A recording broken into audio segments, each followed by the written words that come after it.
Assalamualaikum warahmatullahi wabarakatuh. Waalaikumsalam. Nah, sahabat Ekspedisi Iman, kali ini kita akan berbincang santai ya dengan para rekan-rekan kita, narasumber dari Ekspedisi Iman. Yang kali ini kita ditemani oleh Mr. Bambang dan Mr. Mizan, dan saya sendiri adalah Mr. Irfan ya. Kali ini kita akan diskusi santai ya, kaitannya karena saya memang terlihat muda ya sebenarnya ya, terlihat muda dari memang muda ya. Jadi mungkin saya ingin bertanya kaitannya dengan yang viral sekarang ini, yaitu Iceland gitu ya. Mungkin bisa diberikan definisi atau kaitannya dengan atau dampaknya bagi pemuda-pemudi saat ini, Ustaz. Monggo silakan.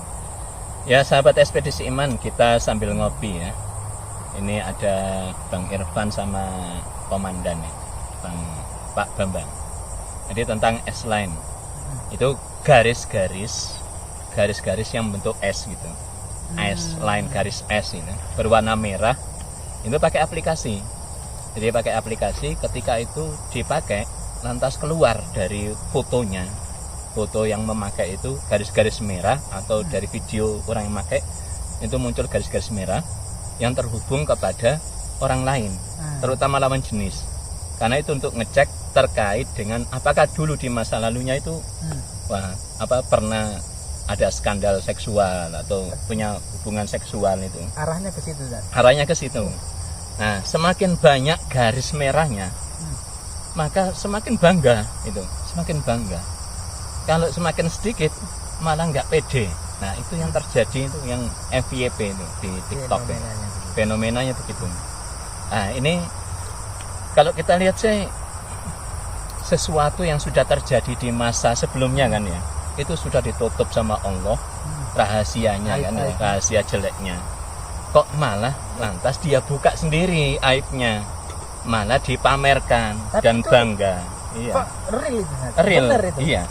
Di FYP itu dan di TikTok itu pemuda-pemuda itu ikut dari film mana ya, Korea atau apa gitu. Korea.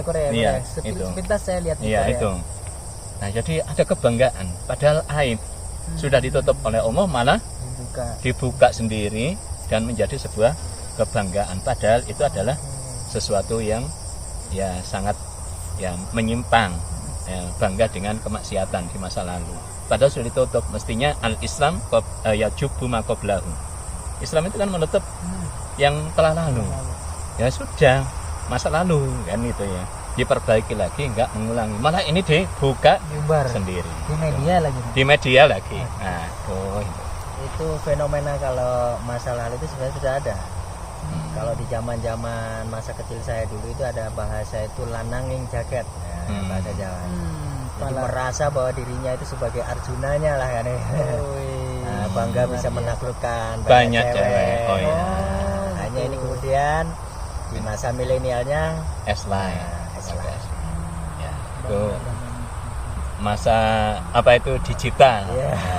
Ada digital, dulu nggak ada digital. Sama kalau dulu ada digit. Iya, nggak ada alnya.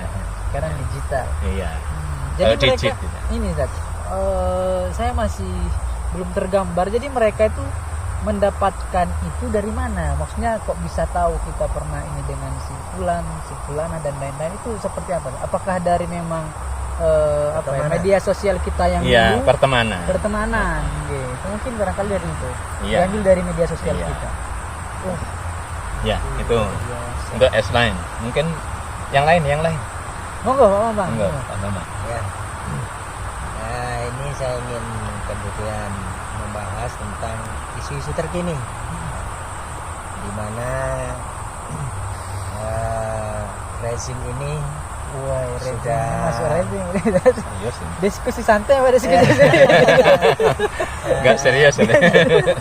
Enggak serius, enggak santai. Di mana rezim hari ini itu kemudian banyak polemik yang ada di masyarakat mengenai pajak. Di mana dimanapun bumi dipijak, ada di situ pajak. Kita dipajak. Nah ini sangat bertolak belakang dengan kehidupan Islam. Ternyata hari ini mereka tidak berkaca kepada bagaimana revolusi Perancis dulu, di mana ada pergolakan itu dikarenakan masyarakat ini terlalu banyak dibebani oleh pajak, sedangkan para pejabat yang kemudian berfoya-foya terhadap hasil pajak itu sendiri. Ya. Bisa ditangkap. Iya. Ya, gimana? Apakah kemudian negeri ini mau berbalik arah ya kepada revolusi yang pernah terjadi seperti itu? Entah seperti apa nanti. Ya, kalau menurut Ibnu Khaldun itu begini, negara kalau semakin banyak pajak yang dikenakan ke rakyat itu, maka itu menunjukkan negaranya itu sebentar lagi akan hancur, sebentar lagi akan kolaps. Karena rakyat itu kan akan melawan. Ada Gharizatul Baqo ya, naluri mempertahankan diri, semakin dipajak semakin banyak dan semakin mahal pajaknya meningkat. Nah itu adalah kedzaliman, begitu ya. Bahkan dikatakan penarik pajak itu masuk neraka. Pajak yang dolim tanpa memilah ini mampu atau tidak, dan semua aspek dipajaki dan sumber pemasukan negara. Di dalam Islam pajak itu ketika keuangan negara kosong, itu baru ditarik pajak, dan itu pun dari kaum muslimin saja dan yang kaya saja. Ada syarat-syaratnya. Ada syaratnya untuk memenuhi kebutuhan negara saat itu. Kalau sudah terpenuhi, selesai. Nah, itu pajak dalam Islam itu ya sesuai dengan kemampuan. Yang kaya saja sesuai dengan kebutuhan negara ketika kasnya kosong dan untuk kaum muslimin saja.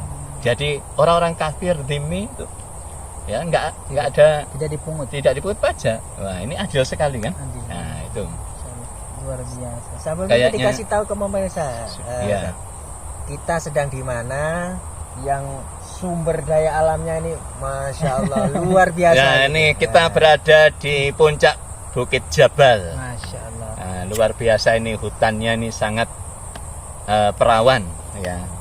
Masih perawan ya, bukan gadis saja yang perawan. Nah. Maka ini harus dimiliki oleh umat Islam, rakyat negeri Indonesia sendiri. Masya Allah. Yes, itu